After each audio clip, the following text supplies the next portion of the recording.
জানিয়ে দিব আমাদের হাতে থাকা সর্বশেষ গুরুত্বপূর্ণ আপডেট সংবাদ। কৌশলগত পরমাণু অস্ত্রের মহড়া চালাতে নির্দেশ দিলেন প্রেসিডেন্ট পুতিন। এদিকে ইসরায়েল রাফায় হামলা চালালে রক্তগঙ্গা বয়ে যাবে বলছে ডব্লিউএইচও। রাফা থেকে 1 লাখ ফিলিস্তিনিকে সরে যাওয়ার নির্দেশ দিল ইসরায়েল। জানাবো ইসরায়েলের 2 সামরিক ঘাঁটিতে হামলা চালিয়েছে ইরাকি যোদ্ধারা। এদিকে রাশিয়ার বিরুদ্ধে সংঘাতের প্রস্তুতি নিচ্ছে ন্যাটো। জানাবো গাজায় অস্থায়ী বন্দর নির্মাণে মোতায়েন সেনাদের উপর হামলার হুমকি।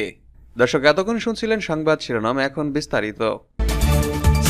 কৌশলগত পরমাণু অস্ত্রের মহড়া চালাতে নির্দেশ দিলেন প্রেসিডেন্ট পুতিন। রাশিয়ার প্রেসিডেন্ট ভ্লাদিমির পুতিন কৌশলগত পরমাণু অস্ত্রের মহড়া চালানোর নির্দেশ দিয়েছেন। রাশিয়ার সামরিক বাহিনী সীমিত মাত্রায় এই ধরনের অস্ত্র ব্যবহার করার ক্ষেত্রে কেমন সক্ষমতা রাখে তা যাচাই করার জন্য এই পদক্ষেপ নেওয়া হয়েছে। রাশিয়ার প্রতিরক্ষা মন্ত্রণালয় আজ সোমবার জানিয়েছে, আগামী কয়েকদিনের মধ্যে এই মহড়া চালানো হবে। রাশিয়ার সাউদার্ন মিলিটারি ডিস্ট্রিক্টের মিসাইল ফোর্স সরাসরি এই হামলায় যুক্ত থাকবে।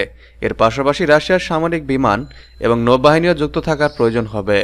বিবৃতিতে বলা হয়েছে, আসন্ন মহড়ার লক্ষ্য হল নন ট্রাজেটিক পারমাণবিক অস্ত্রের প্রস্তুতি এবং মোতায়েনের ব্যবহারিক দিকগুলো নিশ্চিত করা। রুশ সামরিক বাহিনী এই মহড়ার কারণ হিসেবে কিছু পশ্চিমা কর্মকর্তা রাশিয়া বিরোধী উস্কানিমূলক বক্তব্য এবং হুমকিকে উল্লেখ করেছে। বিবৃতিতে বলা হয়েছে, মহড়ার মধ্য দিয়ে সৈন্যরা নিশ্চিত করবে যে তারা জাতীয় ভৌগোলিক অখণ্ডতা এবং সার্বভৌমত্ব রক্ষা করতে পারে। ইসরায়েল রাফায় হামলা চালালে রক্তগঙ্গা বয়ে যাবে। রাফায় থেকে 1 লাখ ফিলিস্তিনিকে সরে যাওয়ার নির্দেশ দিল ইসরায়েল। ফিলিস্তিনের গাজা উপত্যকায় দক্ষিণ শহর রাফার পূর্বাঞ্চল থেকে 1 লাখ বেসামরিক লোকজনকে সরে যাওয়ার নির্দেশ দিয়েছে দখলদার ইসরায়েলি বাহিনী। ফিলিস্তিনের স্বাধীনতাকামী সংগঠন হামাসের সঙ্গে মিশরের কায়রো যুদ্ধবিরতি আলোচনা ভেস্তে যাওয়ার পর এমন নির্দেশ দিল ইসরায়েল। আজ সোমবার এক বিবৃতিতে দখলদার বাহিনী বলেছে, রাফার পূর্বাঞ্চলে বসবাস করা বেসামরিক মানুষদের নিকটস্থ সুনির্দিষ্ট মানবিক এলাকায় চলে যেতে বলা হচ্ছে। তুরস্কের বার্তা সংস্থা আনাদোলু এজেন্সি জানিয়েছে, পূর্ব রাফা থেকে সেখানে অবস্থানরত ফিলিস্তিনি বাসিন্দা এবং আশ্রয় প্রার্থীদের অবিলম্বে আল মাওয়াসি শহরে সরে যাওয়ার নির্দেশ দিয়েছে ইসরায়েল। এই নির্দেশের পর অনেকেই তাদের শেষ আশ্রয়স্থল থেকে প্রাণপণ ছুটছে।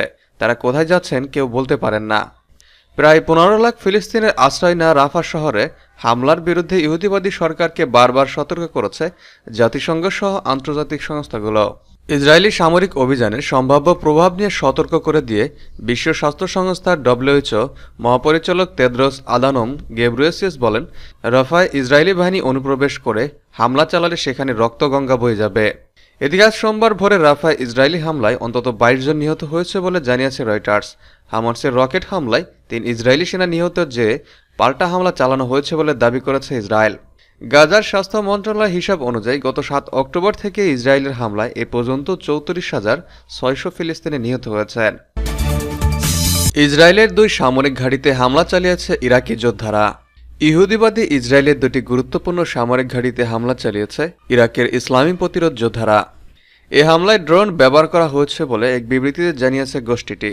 এর আগে গত বুধবার গোলান মালভূমিতে ইসরায়েলের গুরুত্বপূর্ণ লক্ষ্যবস্তুর উপর হামলা চালিয়েছিল তারা।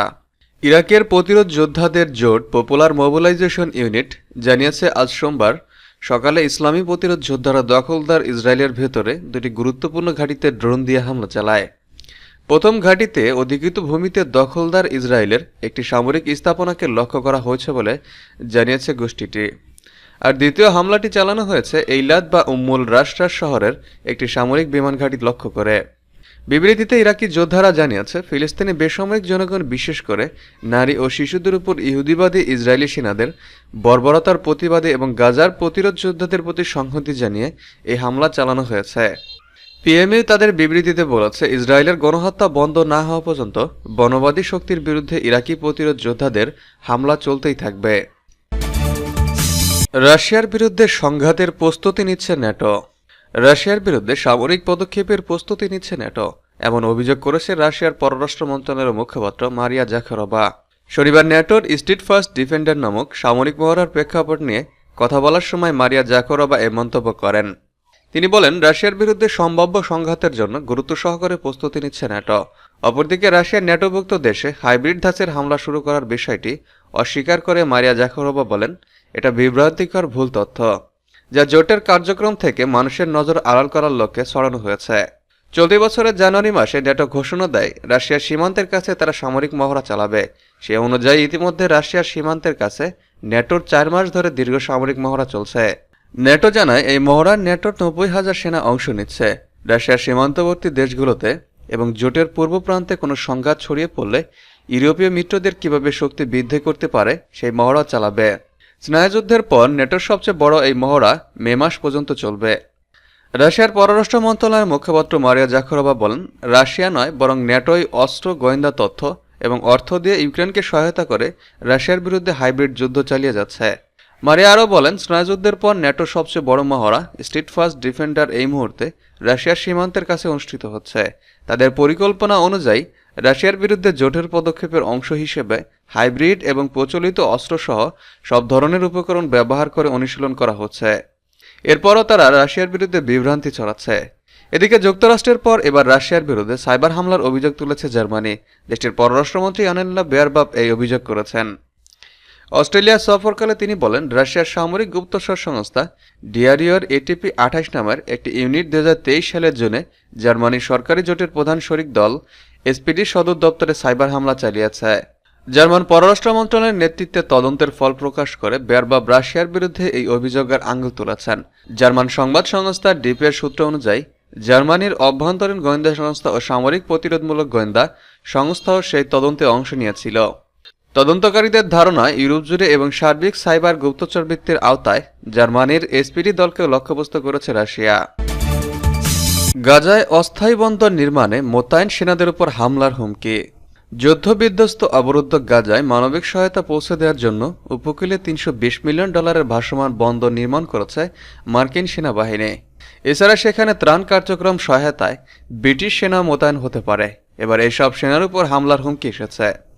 আন্তর্জাতিক সংবাদ মাধ্যমের খবরে জানা গেছে, অস্থায়ী ওই বন্দর নির্মাণের পর সেখানে ত্রাণ বিতরণ কার্যক্রমে সহায়তা করার জন্য মোতায়েন করা হবে উল্লেখযোগ্য সংখ্যক মার্কিন সেনা সদস্য।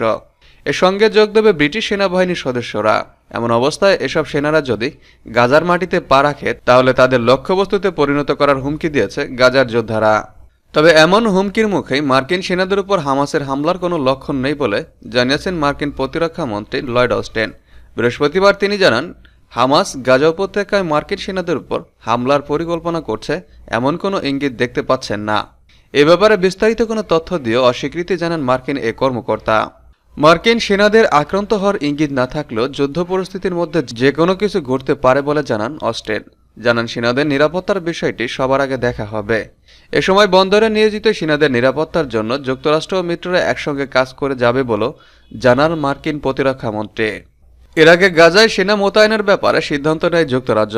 এ সময় গাজা উপত্যকায় ব্রিটিশ সেনা মোতায়েন করা হলে তাদেরকে লক্ষ্যবস্তুতে পরিণত করা হবে বলে হুঁশিয়ারি উচ্চারণ করে popular front for the liberation of Palestine PFLP এক বিবৃতিতে জানায়, গাজা উপত্যকার ভূমি অথবা উপকূল জুড়ে ব্রিটেন কিংবা যে কোনো দেশকে সেনা মোতায়েনের ব্যাপারে সতর্ক করা হচ্ছে। গাজা উপত্যকায় ব্রিটিশ সেনা মোতায়েন করার পরিকল্পনা নেওয়ার কারণ হচ্ছে তাদের উপনিবেশবাদী চিন্তাভাবনা এবং দখলদার ইসরায়েলের নিরাপত্তা দেওয়া। সংগঠনটি জানায়, যেসব দেশ ফিলিস্তিনের জনগণকে সাহায্য করতে চায় তাদের প্রথমে ইসরায়েলি সেনাদের হামলা থামানোর জন্য চাপ সৃষ্টি করতে হবে, অবরোধ ভাঙতে হবে এবং গাজার লোকজনের তত্ত্বাবধানে সমগ্র গাজা উপত্যকায় ত্রাণ সামগ্রীর অবাধ প্রবেশাধিকার দিতে হবে।